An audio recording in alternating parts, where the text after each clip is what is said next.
ఈరోజు మనం ఒక అనదర్ స్టోరీతో ఇంగ్లీష్ ప్రాక్టీస్ చేయడానికి చూద్దాం. ఇందులో మొదటగా 'ద గోల్డెన్ ఎగ్' అనే స్టోరీ ద్వారా మనం ఇంగ్లీష్ నేర్చుకోవడానికి ప్రయత్నించేద్దాం. మొదటగా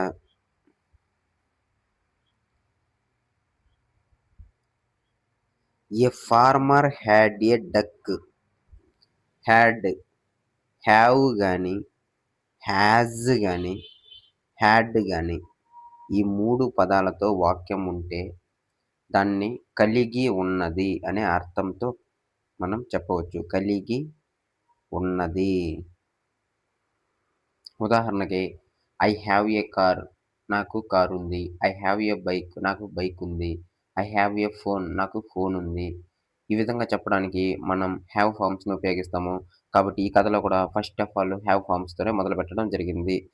ఇందులో మొదటగా a farmer had a duck. ఒక ఫార్మర్ దగ్గర అతనికి సొంతమైన ఒక బాతుందంట. The duck laid 1 golden egg every day. ప్రతిరోజు ఒక గోల్డెన్ ఎగ్, ఒక బంగారు గుడ్డు పెడుతుందంట. తర్వాత the farmer was very happy. అతడు ఆ బంగారు గుడ్డు వల్ల హ్యాపీగా ఉన్నాడంట. రోజు హ్యాపీగా ఉన్నాడు. తరువాత వన్ డే ఒకరోజు హి బికేమ్ గ్రీడీ. ఒకరోజు అతనికి అత్యాశగా ఫీలయ్యాడు. గ్రీడీ అంటే అత్యాశ. He wanted all the golden eggs at once. అతడు అన్ని గోల్డెన్ ఎగ్స్ ఒకేసారి ఎట్ వన్స్ అని వాడడం జరిగింది. అన్ని గోల్డెన్ ఎగ్స్ ఒకేసారి నాకు కావాలని ఆ ఫార్మర్ అత్యాశ పడ్డాడు. ఆ తర్వాత అందువల్ల అని వాడడం జరిగింది. కంజంక్షన్. అందువల్ల హి అతడు చంపాడు the duck. He killed the duck. ఆ బాతుని ఆ రైతు చంపేశాడు. ఆ తర్వాత కానీ there were no golden eggs inside the duck. ఆ బాతు లోపల చంపేసి మొత్తం చూసి కడుపు లోపల చూసాడు. ఆహ్, ఆ బాతు లోపల ఏమీ లేదు. గోల్డెన్ ఎగ్స్ ఏమీ లేదు. No golden eggs inside the duck. ఏమీ లేదు. ఆ తర్వాత the farmer was very sad. ఆ ఫార్మరు చంపేసినాడు కాబట్టి సాడ్‌గా ఉన్నాడు. ఆ తర్వాత హి రియలైజ్ హిస్ మిస్టేక్. తన మిస్టేక్‌ని తన మిస్టేక్‌ని తెలుసుకున్నాడు. ఇందులో మనం ముఖ్యంగా హ్యాడ్ ఫార్మ్, హ్యావ్ ఫార్మ్స్ గురించి బాగా తెలుసుకోవడం జరిగింది. దీనివల్ల మనం ఇంకా కొన్ని సెంటెన్సెస్‌ని ఉదాహరణ ద్వారా చెప్పొచ్చు. ఆ తర్వాత గ్లీడీ అత్యాస అని చెప్పొచ్చు.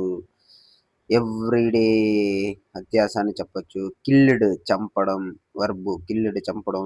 కంజంక్షన్ కలపడానికి. Conjunction. There were no golden eggs inside the duck. లోపల. He realised mistake. ఈ లెసన్‌లో ఈ ఈ కథలో ఈ కథ తెలుగులో కామెంట్ రూపంలో పిన్ చేస్తాను. మీరు దానిని ఇంగ్లీష్‌లో మార్చగలరు.